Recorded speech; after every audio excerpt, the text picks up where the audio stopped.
Hello fabulous clinicians, this is Jo Muirhead and this is Private Practice. And this mug should probably give you a bit of an indication of where my head's at this afternoon. So it's almost 5 o'clock and it's almost Wednesday afternoon and quitting time, and I am not going to lie, but it's taken me 5 working days plus 3 working days for the overwhelm fairies to come visit. So there's no rhyme nor reason with overwhelm sometimes. It just happens. And I will say that I'm really tired today, and fatigue is a massive trigger for me. When I'm fatigued, chances are I'm going to get overwhelmed. And my overwhelm goes something like this. I left my home office today to go and participate in some clinical consultation. So that's where I have someone else speak into my world and make sure that I'm emotionally, mentally healthy and I'm doing good work. Okay, and that had all been planned out, and I had to travel half an hour and it wasn't a big deal. And before that I'd left and I was feeling on top of everything and like I had enough time to do everything. And so there weren't really any triggers. I felt like my day had been really well paced and I didn't expect to be overwhelmed this afternoon. Surprise. So overwhelm kind of turns up for me like this.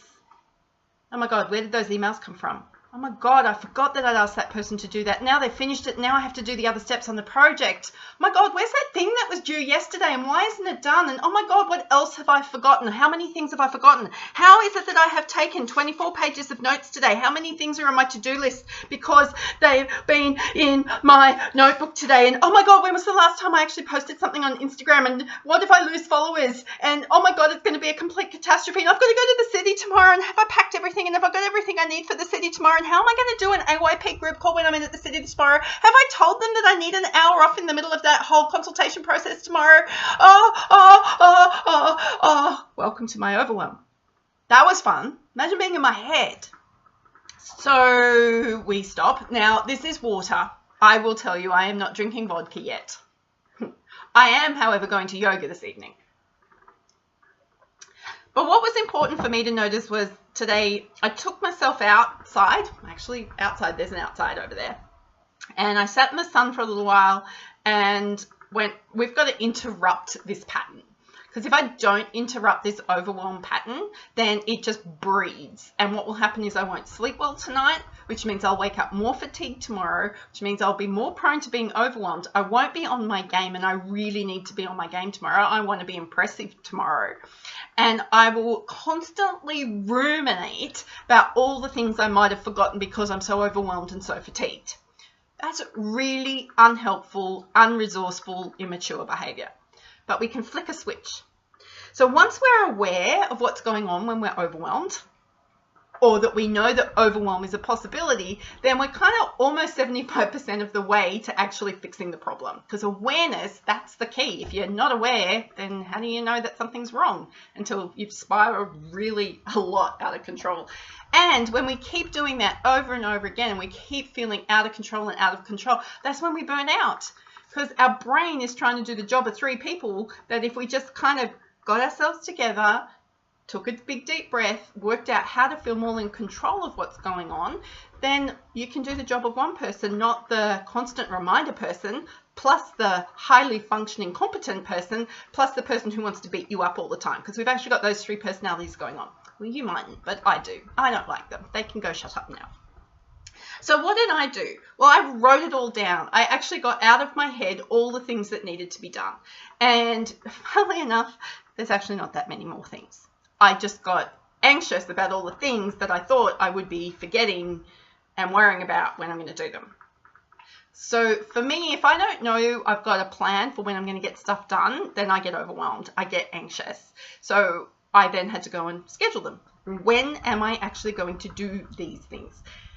Herein, we've identified another problem, is that I can't get all the things done that I want to get done this week. There is just physically no time for me to do that. So then I can go and reprioritize.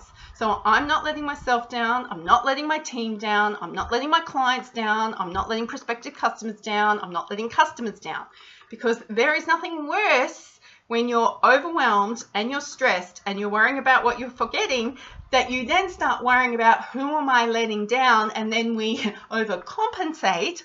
Again, this could be just me, and we do more than we need to do, and then we're actually teaching people to expect more of us than is actually reasonable, and we enter into a bigger spiral.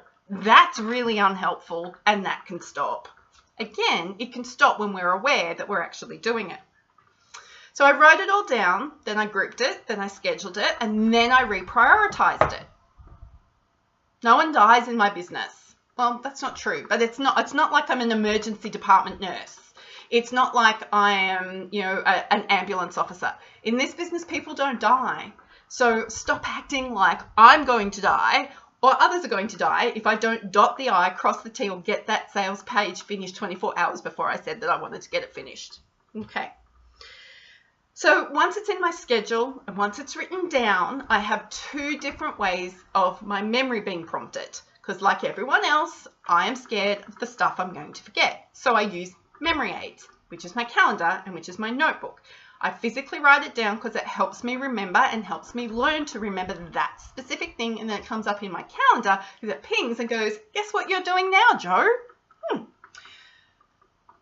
I also need white space because things come up during the day. I manage people and I manage clients, and occasionally I want to go to the bathroom. So things come up. So you need some white space in your day. That's where I get really concerned about clinicians who are saying, I saw 7 clients or 9 clients or 13 clients back to back in a day. I'm like, man, you must have the strongest bladder of anyone on the face of the planet. Please don't do that. That's not healthy. Okay. For me, overwhelm is addressed by a sense of feeling in control. Feeling in control allows me to plan my work. Well, it doesn't allow me to, but it comes from my work being planned, my workload, my workflow being planned, and me being able to then go and communicate to those key people that, hey, I need to push this time frame out, or please don't speak to me like that. I don't need your urgency in my life. Yeah, we said that one today.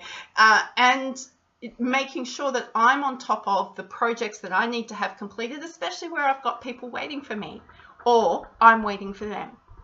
So here's some real down-to-earth, grotty, gritty, nuts and bolts ways that overwhelm can turn up for us, especially those of us who are clinicians, where we're really concerned about letting people down, where our reputation is incredibly important to us.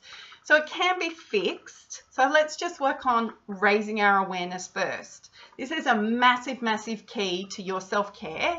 So I really encourage you to spend some time on looking at your triggers. What triggers you into overwhelm? And then how do you behave when you're overwhelmed?